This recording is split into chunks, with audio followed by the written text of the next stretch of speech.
Donc c'est un programme qui avait pour objectif global un peu le renforcement un peu des questions de connaissances un peu sur les thématiques et aussi à travers bien sûr trois axes, notamment la maîtrise bien sûr des questions donc, de population, et ça c'est l'objectif général.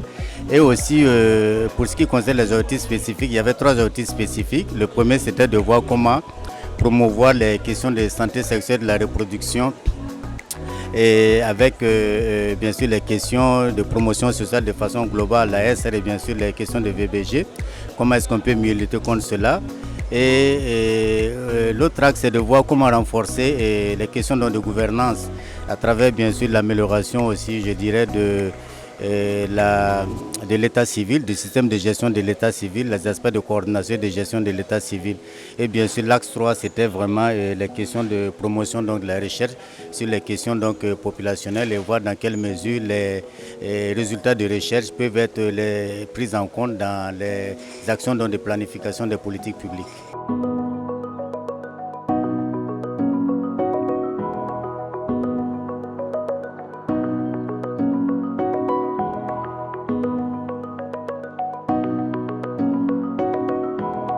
Il était dit qu'on devait faire l'évaluation dans 13 régions.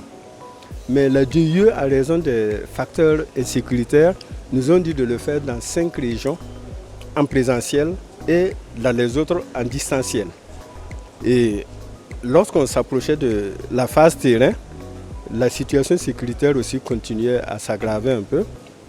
Donc la DIE a dit que pour ne pas exposer ses experts, il fallait le faire dans 2 régions. Donc voilà le contexte dans lequel on a travaillé. Et les résultats atteints nous satisfont parce qu'il y a eu de nouvelles donnes. Et ces donnes-là, c'est qu'il y a eu un renforcement des capacités, en tout cas des acteurs. Il y a eu une innovation qui était de renforcer, d'utiliser les OSC, donc les leaders communautaires, les organisations communautaires de base, pour travailler dans les projets et pour s'approcher des populations afin d'avoir les résultats et faire remonter.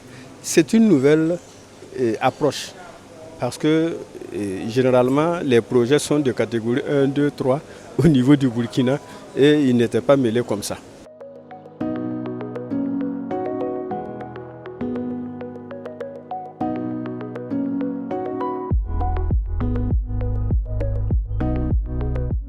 La suite se décidera entre l'Union européenne et la partie nationale. Et comme nous l'avons proposé, c'est de mener quand même des discussions très réalistes pour voir qu'est-ce qui est réplicable, qu'est-ce qui est faisable.